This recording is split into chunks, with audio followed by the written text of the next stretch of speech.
mag-secret file ay ilike mo muna ang video na to at mag-subscribe na sa aming YouTube channel. Don't forget to click the notification bell para hindi ka nahuhuli sa latest episode ng DJ Rocky's Secret Files.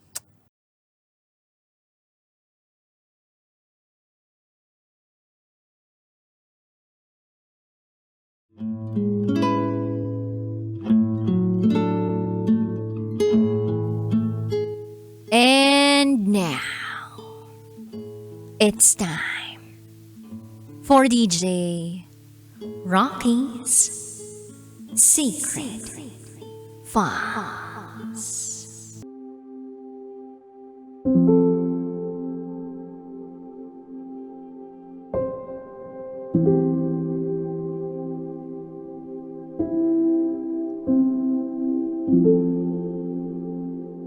Cheater ang lahat ng naging boyfriend ko, maliban sa'yo.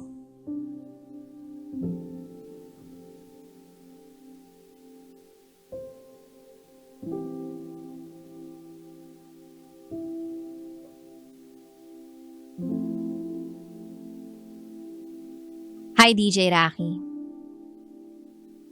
Mula noong mapakinggan ko ang mga secret file mula sa'yo through TikTok, ay naging libangan ko na ito.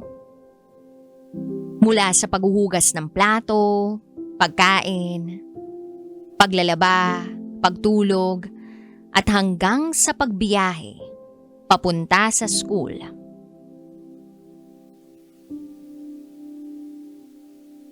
Grade 12 student ako ngayon. At sa edad kong ito, marami sa mga istorya mo ang relate na relate ako. Itago mo ako sa pangalang Rose. At ito, ang aking secret file.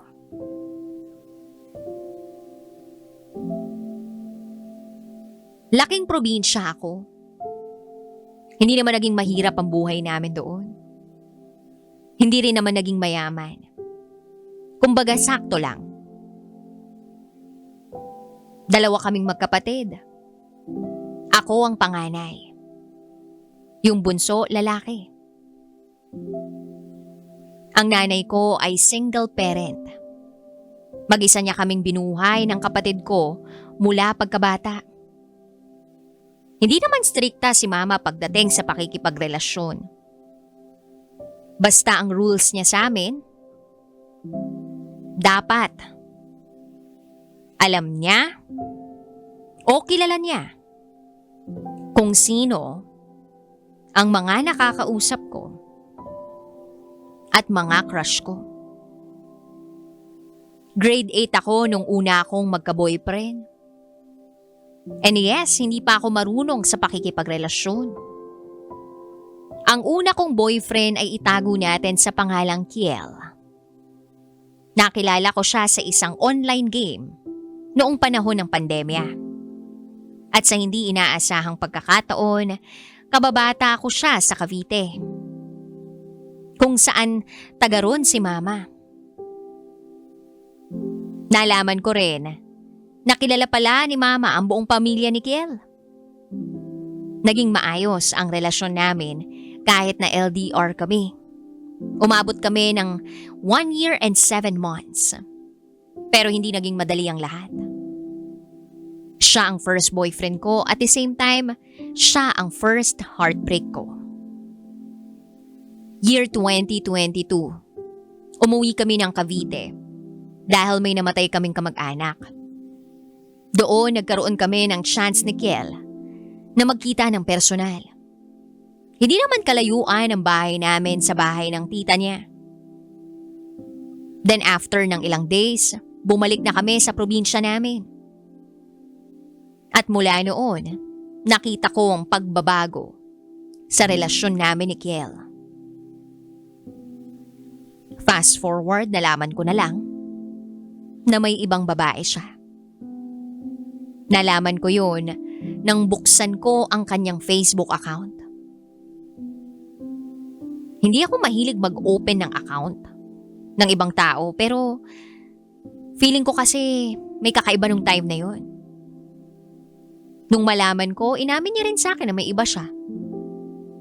Ang masakit nga lang, yung ibang babae na yun, kapangalan ko pa. Nakipaghiwalay siya sa akin at pumayag akong maghiwalay kami. Hindi ko na rin kasi alam kung anong gagawin ko noong mga panahon nun. Kasi kung kailan pa kami nagkita, tsaka pa yun nangyari. Napapatanong nga ako sa sarili ko. Pangit ba ako? Kaya niya nagawa yun? Na-disappoint ba siya sa akin nung una kaming magkita? Super close ko naman yung pamilya niya, especially yung sister niya. Naitago natin sa pangalang Ana. Si Ana yung naging karamay ko noong mga panahong yun. Palagi niya akong kinukumusta. Then after nun, nawalan na ako ng ganang makipag-usap sa kanila. Natapos ang pandemya, back to normal na.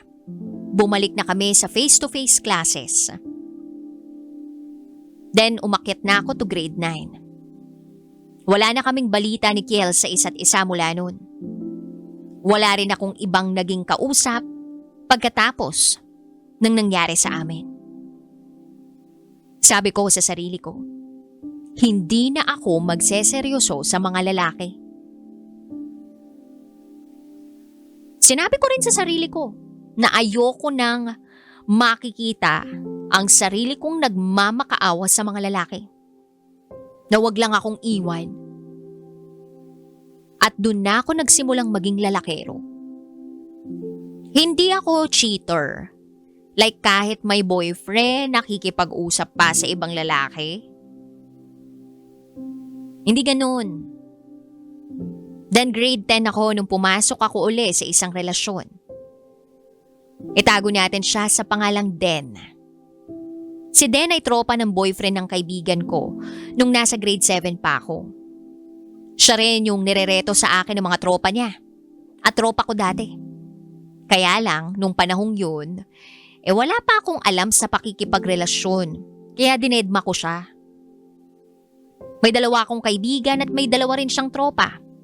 Sila-sila ang naging magkakarelasyon ng mga panahong yun.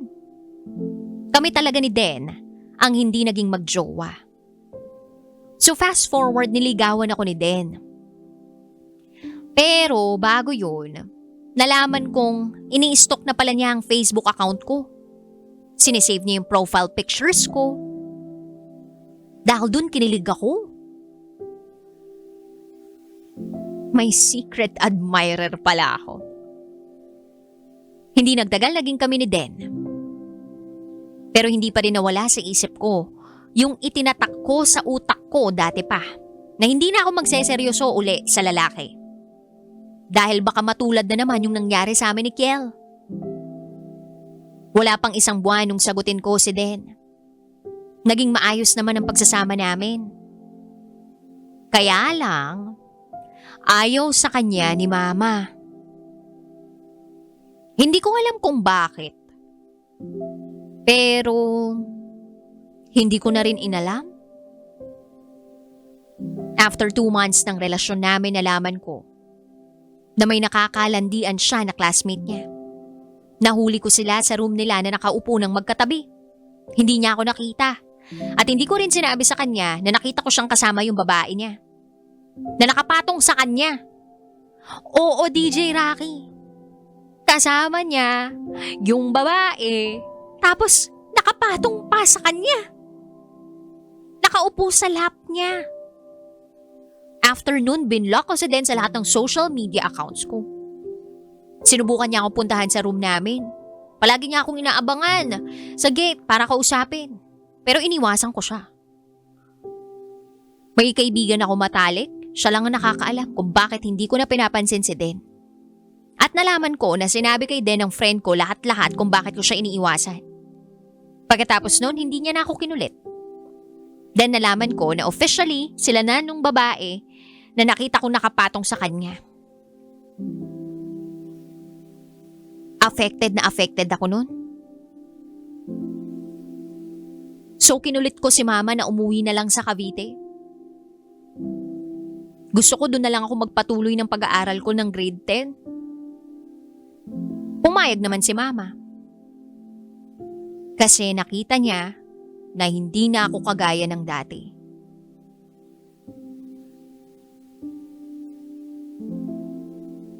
Hindi ko nagawa na hindi masaktan sa nangyari sa amin ni Den. Kahit dati sinabi ko sa sarili ko na hindi na ako iiyak nang dahil sa lalaki. Hindi ko yun napanindigan. Masyado akong nasaktan. Gusto ko lang naman na magkaroon ng taong magmamahal sa akin ng totoo. Yung hindi ako sasaktan. Kasi ayokong maranasan yung mga naranasan noon ni mama sa tatay ko. At yun din naman ang gusto ni mama para sa akin. Kaso wala eh. Malas yata ako pagdating sa lalaki.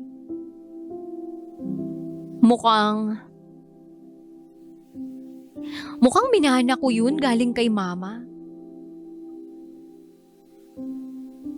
At sa desisyon naming lumipat sa Cavite, parang ramdam na ramdam ko na sa Cavite ko makikilala ang lalaking magpapabago ng pananaw ko sa pakikipagjowa.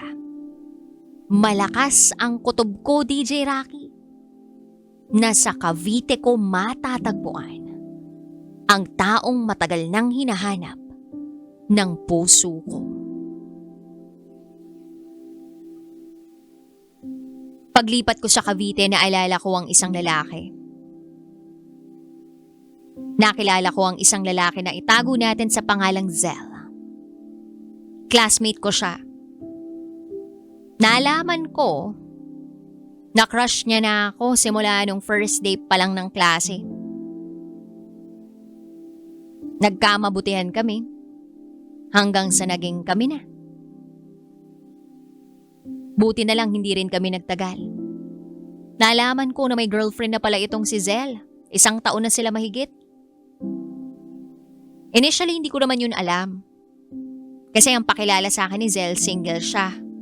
Yun din naman ang sabi ng mga tropa niya. Nalaman ko na lang din na hiniwalayan niya pala yung girlfriend niya para lang ligawan ako. Pero nung malaman ko yun, hindi ako nagdalawang isip na hiwalayan siya.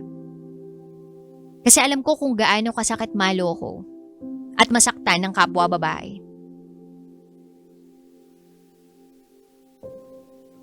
Ayokong maging rason ng paghihiwalay ng 2 taong magkarelasyon. Hindi ko yun papangarapin. Nung time na yun, hindi naman ako nasaktan sa nangyari. Pero mas nasaktan ako sa nangyari sa ex-girlfriend ni Zell na naiwan sa ere ng dahil sa akin. Fast forward, grade 11 na ako. December 2023, nakilala ko naman si Sean. Yun ang totoo niyang pangalan. Ayokong itago ang pangalan niya kasi proud ako sa kanya. Grade 12 siya, grade 11 ako. Palagi kami nagkakasalubong sa daan. Pero hindi kami nagpapansinan kasi hindi pa naman namin kilala ang isa't isa. Hindi siya sobrang gwapo pero malakas ang apil niya. Malaki ang katawan niya. At magaling pumorma. One time, niyaya ko siyang lumabas. December 25. Christmas Day. Para magsimba sa baklaran at gumala na rin. Sa mga oras na yun, magaan ang loob ko sa kanya. Na para bang ang tagal-tagal na naming magkakilala. Hindi pa doon natatapos ang pagkikita namin. Kasi nasundan pa yun ang nasundan. Sunod-sunod ang labas namin ni Sean after class. Niyayaya niya ako para kumain sa labas. Hindi pa kami DJ Rocky pero pakiramdam ko kami na. Kung paano niya ako alagaan at asikasuhin, tratuhin sa tuwing magkasama kami ibang-iba. Sa kanya ko lang naramdaman ang ganong pakiramdam na parang ayoko nang umuwi. Gusto ko na lang siyang kasama palagi. Malayo kasi ang bahay na inuuwian ko. Malayo sa bahay nila. So to make the long story short, naging kami ni Sean. Masayang masaya ako kapag kasama siya. At alam na alam niya rin lahat ng pinagdaanan ko mula pagkabata. Pati na rin ang buhay na meron ako sa ngayon. Alam niya yun. Masasabi kong si Sean ang greatest love ko. Dahil sa kanya ko naranasan ang lahat ng first ko sa buhay. Kilala rin ni Sean ang mama ko at ganun din ang mama ko. Kilalang kilala siya. Lahat din ng mga kamag-anak ko, pamilya ko, gustong gusto siya. Magalang siya. Gentleman.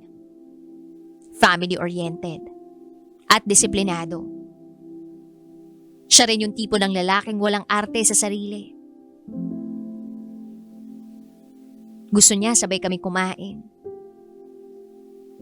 Tuwing umaga, pumupunta siya sa bahay namin para magdala ng almusal. At doon kami sabay kakain. Sa tanghali, dadalhan naman niya ako ng ulam. Tapos kapag 3:00 ng hapon, dadalhan niya ako ng merienda. Masiguro lang niya na busog ako. Sa gabi naman, after niyang tulungan ng papa niya, dadalhan niya rin ako ng ulam naming dalawa. Sabay kami uli kakain. Ganyan ang naging setup naming dalawa araw-araw. Kung noon 52 kilograms lang ako, ngayon 62 kilograms na. At siya naman kung dating 62 kilograms, ngayon 78 kilograms na. Diyos ko, kailangan na siguro naming mag-diet. Pero ganun pa man, hindi niya yun pinapansin. Kasi masaya naman daw siya kapag ako ang kasama niyang kumakain. Bago din siya umuwi sa bahay nila, hindi niya nakakalimutan ang pag-iigib. Oo, DJ Rocky. Iniigaban niya ako ng tubig para sa panligo ko. Ayaw niya kasi ako nagbubuhat ng mabigat. Pakiramdam ko nga hindi girlfriend ang tingin niya sa akin. Parang asawa na. Hindi man perfect ang relasyon namin. May mga away at mga tampuhan. May mga pagkakataon ding dumarating kami sa puntong gusto naming hiwalayan ang isa't isa. Pero hindi naman yun nagtatagal. Agad din naman akong sinusuyo ni Sean sa bahay. Nagdadala pa nga ng pagkain. Basta palagi niyang ipinaparamdam sa akin na mahal niya ako. At sa kanya ko lang din naramdaman na hindi ako dapat matakot. Na ang relasyon ay pwede namang maging payapa. At pwede naman akong matulog gabi-gabi na kampante. Mula nung maging kami, dumalang yung paglalaro niya ng basketball, pati pag-iinom at pagsama sa mga tropa niya. Hindi ko naman siya pinagbawalan. Siya lang ang nag-desisyon noon na kusa. Dahil sabi niya ayaw niya nag-aalala ako. Kaya mas pinili ko na rin na siya ang lagi kong kasama. Sa ngayon, bahay at school lang ang pinupuntahan ko. Kung dati pagkatapos ng school dumidiretso ako sa mall kasama ang barkada, ngayon iba na. Nagbago na rin nga ang pananaw ko sa buhay. At dahil yun kay Sean.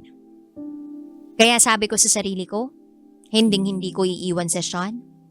Hindi ko siya sasaktan. Bukod sa swerte ako sa kanya, swerte rin ako sa pamilya niya. Dahil napakabait nila sa akin. Si Sean ang naging pamilya ko dito sa Cavite. Dahil si mama at ang kapatid ko, bumalik sa probinsya. Yung hiniling ko kay Lord na lalaki, higit pa rin ang biyayang ipinagkaloob niya sa akin. Masasabi kong worth it ang lahat ng panlulokong naranasan ko sa mga una kong nakilala.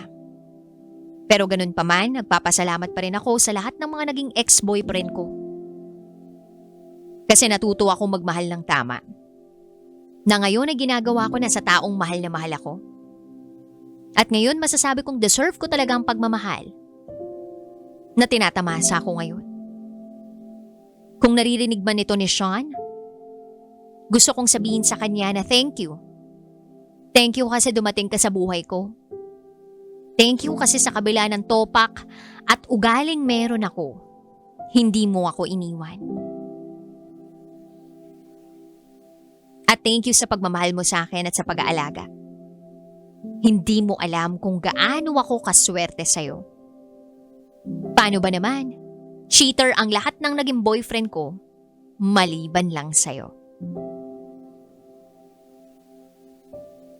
Ika nga sa kanta, you are my only exception. At dahil doon, deserve mo rin ang pagmamahal ko ng buong buo. Mahal na mahal kita, Sean.